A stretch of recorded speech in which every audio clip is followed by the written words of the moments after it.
மாதா தொலைக்காட்சி நேயர்கள் அனைவருக்கும் இனிய வணக்கம். இந்தியராகிய நாம் என்கிற நிகழ்ச்சியில் இணைந்து கொண்டிருக்கிற உங்களை அன்போடு வரவேற்கின்றேன். அரசியலமைப்பு சட்டம் இந்தியா எவ்வளவு மேன்மையான ஒரு நாடாக இருக்க வேண்டும் என்பதற்காக வர்ணித்திருக்கிற வார்த்தைகளை நாம் இதுவரை சிந்தித்தோம்.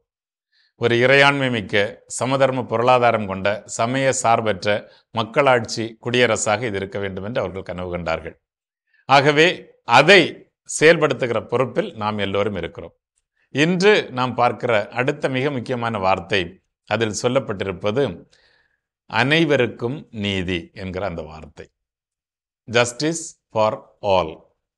பாருங்கள், அந்த வார்த்தையை கவனித்துக் கொள்ளுங்கள். இங்கே நீதி என்பது ஒரு சாதிக்கோ, ஒரு இனத்திற்கோ, ஒரு மொழிக்கோ, ஒரு குறிப்பிட்ட பண்பாட்டிற்கோ அல்லது சமூக அந்தஸ்தில் இருப்பவர்களுக்கோ இல்லை.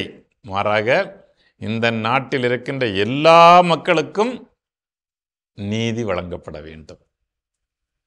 எவ்வளவு அற்புதமான வார்த்தைகள் பாருங்கள்.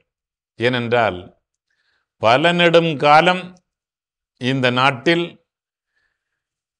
நான் குறிப்பிட்ட அந்த காரணிகள், சாதி, மதம், இனம், மொழி, பாலினம், பிறப்பிடம், சமூக அந்தஸ்து, இன்னும் பிற காரணிகளினுடைய பெயரால் நீதி மறுக்கப்பட்ட ஒரு சமூகமாக இருந்தது.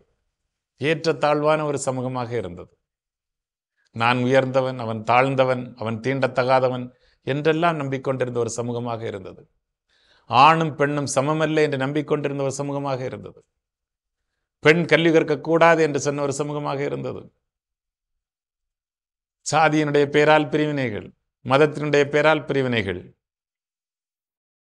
மொழியினுடைய பெயரால் பிரிவினைகள், இப்படியெல்லாம் நீதி மறுக்கப்பட்டு கொண்டிருந்த, வாழ்வு மறுக்கப்பட்டு கொண்டிருந்த ஒரு சமூகத்தில் தான் இந்திய அரசியலமைப்பு சட்டம் வருகிறது.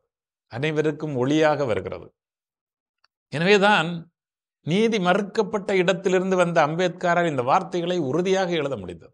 நினைத்து பாருங்கள், தன்னுடைய கழுத்தில் எச்சில் கலையத்தை கட்டிக்கொண்டு பள்ளிக்கூடத்திற்கு அல்லது வேலைக்கு செல்லுகிற மகர் என்கிற ஒரு தீண்டத்தகாத சாதியிலிருந்து வந்த அவருக்கு அந்த வலி தெரிந்திருந்தது இல்லையா?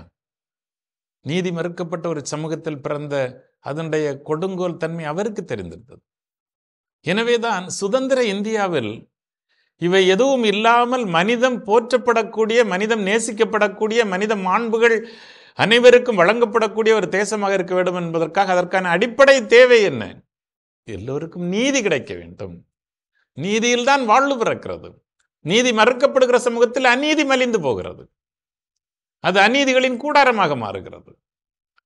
எனவே அந்த வலியை, அந்த எச்சில் கலையத்தை சுமந்த அந்த மனிதனுக்கு தெரிந்த அந்த வலியை இந்த சமூகம் சந்திக்க கூடாது என்பதற்காக சுதந்திர இந்தியாவில் எல்லா குழந்தைகளும் ஒரே சமமாக போற்றப்பட வேண்டும், மதிக்கப்பட வேண்டும், அவர்களுடைய மாண்பு காக்கப்பட வேண்டும் என்பதில் மிக துல்லியமாக சொல்லப்பட்ட வார்த்தைகள் தான் ஜஸ்டிஸ் ஃபார் ஆல்.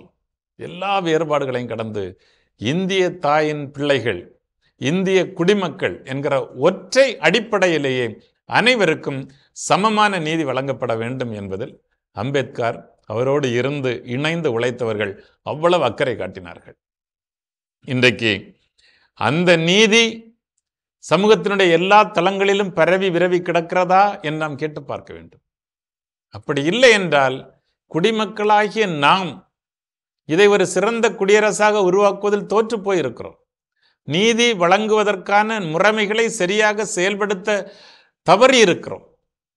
நீதி வழங்குகிற இடத்தில் இருப்பவர்கள் அதனை முழுமையாக செயல்படுத்துவதற்கு ஒரு தூண்டுகோலாக இருப்பதற்கு நாம் தவறி இருக்கிறோம் என்பது பொருள். ஏனென்றால் நீதி தான் ஒரு சமூகத்தினுடைய அடிப்படை அழகு. நீதி இருக்கிற இடத்தில் தான் உண்மை இருக்க முடியும். நீதி இருக்கிற இடத்தில் தான் வாழ்வு பிறக்க முடியும். நீதி இருக்கிற இடத்தில் தான் சகோதரத்துவம் பெருக முடியும். இவை எல்லாவற்றுக்கும் அடிப்படை அடித்தளமாக இருக்கிற இந்த நீதியை அரசியலமைப்பு சட்டம் மிக தெளிவாக சொல்லுகிறது.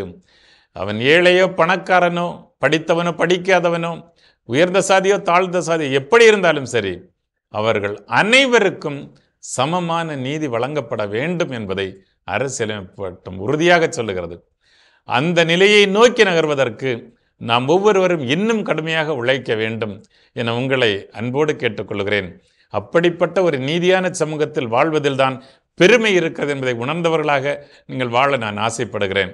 உங்கள் அனைவருக்கும் இதயம் கனிந்த நன்றி.